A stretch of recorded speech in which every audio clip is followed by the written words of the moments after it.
La parole est maintenant à Madame Maud Gattel pour le mouvement démocrate et démocrates apparentés.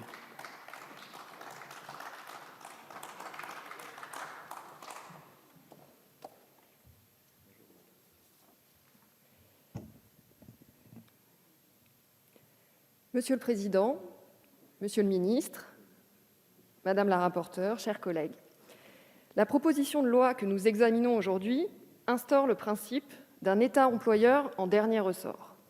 Concrètement, le dispositif vise à ce que l'État s'engage à embaucher toute personne qui le souhaite au salaire minimum à travers un contrat à durée déterminée d'au moins 12 mois, renouvelable 2 fois. Oui, le chômage est un drame humain, familial, moral, social. Et très nombreux sont les travailleurs qui auront à subir cette situation au cours de leur carrière professionnelle. Tout doit être mis en œuvre pour accompagner le retour à l'emploi. C'est une impérieuse préoccupation partagée sur tous ces bancs, mais les moyens d'y parvenir diffèrent. Votre proposition, Madame la rapporteure, s'apparente ni plus ni moins à une nationalisation de l'emploi, à une fonctionnalisation de masse. Il s'agit là d'une conception du système économique et du marché du travail à l'opposé des valeurs défendues par le groupe démocrate. Vous ne serez donc pas surpris de nous voir nous opposer à ce texte. Comme nous avons pu l'exprimer en commission des affaires sociales par la voix de Cyril Isaac-Sibille, nous ne pouvons souscrire à une mesure qui écarte totalement les entreprises du processus de dynamisation du marché du travail. Pire encore, qui les dédouane de tout objectif de création ou de maintien d'emploi, puisque selon le dispositif proposé, l'État incarnerait en quelque sorte le pompier de service. Le secteur privé, le tissu entrepreneurial sont à l'origine de la création de richesses et d'emplois.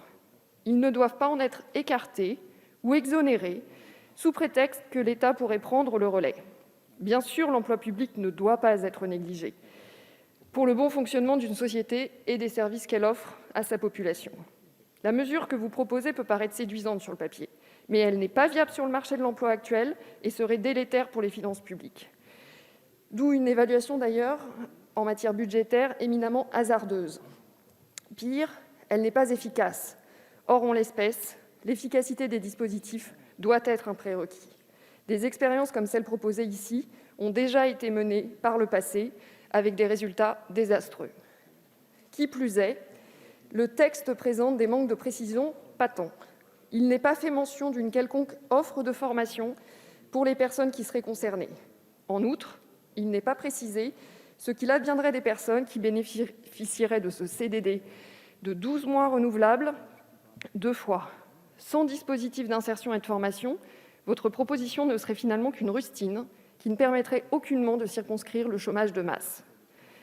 Par ailleurs, la comparaison avec le dispositif Territoire zéro chômeur de longue durée n'est pas pertinente, puisque celui-ci constitue une solution d'appoint à l'échelle microéconomique pour des territoires clairement identifiés comme étant durablement sinistrés. C'est d'ailleurs la raison pour laquelle l'expérimentation a été élargie l'an passé à 50 nouveaux territoires.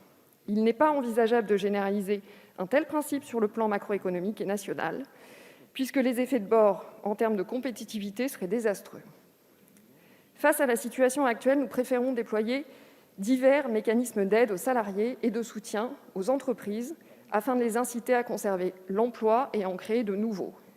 C'est ce que s'efforce de faire le gouvernement et la majorité à travers des dispositifs protecteurs, parmi les plus protecteurs d'Europe, visant à préserver la trésorerie des entreprises, garantir les salaires et poursuivre malgré tout l'ambition de création d'emplois. Rappelons que fin 2019, le taux de chômage était tombé à 7,6 %, soit le niveau le plus bas atteint depuis plus de 10 ans. Il convient dès lors de reconnaître que la politique portée par notre majorité et conduite par le Gouvernement allait dans la bonne direction. C'est pourquoi nous devons maintenir le cap tout en l'adaptant aux aléas et aux flots agités de la crise sanitaire, économique et sociale. Nous considérons que tout doit être mis en œuvre pour répondre à l'obligation de moyens qui incombe à l'État en l'espèce. Les dispositions votées lors des multiples lois de finances et lois de finances rectificatives ont d'ailleurs trouvé un écho bien plus large que notre majorité. Pour l'ensemble de ces raisons, le groupe démocrate s'opposera à cette proposition de loi. Je vous remercie.